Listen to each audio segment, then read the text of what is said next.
rate yourself as a leader. The other day I was reading a report that highlighted some very interesting statistics. Now, the data for this report was gathered through a series of surveys that was distributed out to organizational leaders and their HR departments. Now, of the leaders who filled out the surveys, only 12% of them rated themselves as being effective in their role as a leader. Now, keep in mind that the primary purpose and the primary mission and duty of a true leader is to develop the leadership potential of those around them.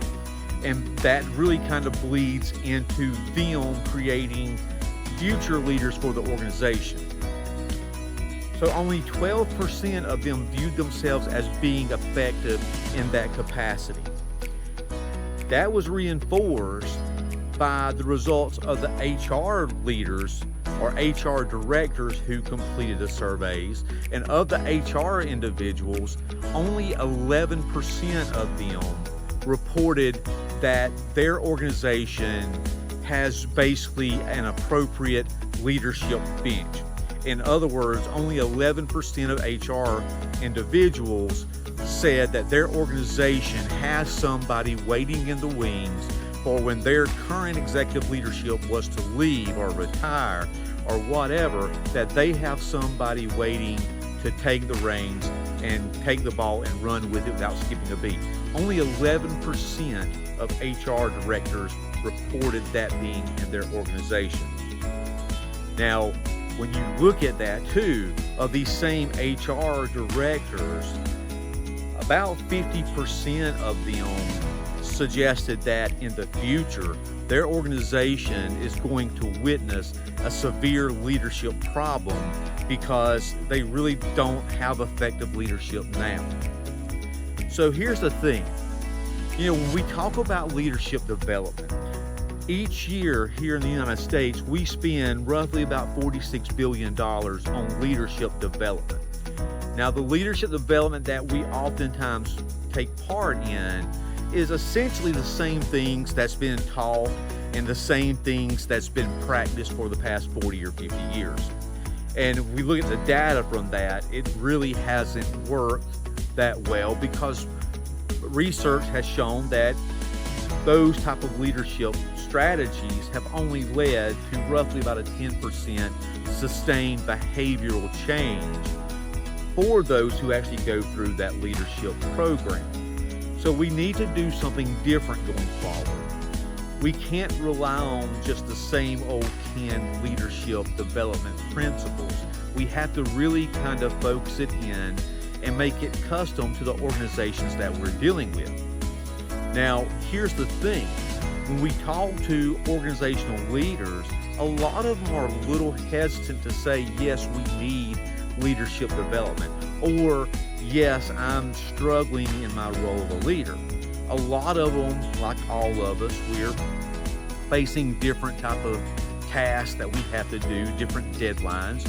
We have multiple fires that we have to deal with on a daily basis. So in our process of prioritizing things, leadership development easily gets put on the back burner. And you often see organizational leaders say, yes, we need it, but it's not pressing in the moment. We will get that in next few months or whatever, because they don't see where it's actually costing their organization anything right now in the moment. Because they may have the viewpoint that, well, I'm not leaving, nobody on my leadership team is leaving anytime soon, so we're good for the time being, at least for the next few months, maybe even the next few years, so this is something we can put off. But in actuality, it's not. When you really look at it, the cost of not taking part in leadership development through research has shown that it usually costs an organization about 7% of their revenue each and every year. Now, I don't know how much your organization makes in terms of revenue, but when you start looking at 7% of that on a year-to-year basis, we're talking about a significant sum of money that could be saved or even reduced through taking part in leadership development. So the question today for you is this: how would you rate your own leadership abilities? If you're being honest with yourself, are you equipped to do duties and the roles of a leader right now? Or are there ways that you could get better? How is your bench? Do you have other people who have developed themselves as a leader and they're ready to elevate to the next level? If you're being honest with yourself in those questions, and there is room for growth, I encourage you to reach out and seek that growth, to seek that change, because change doesn't happen unless we intentionally make efforts to start it today.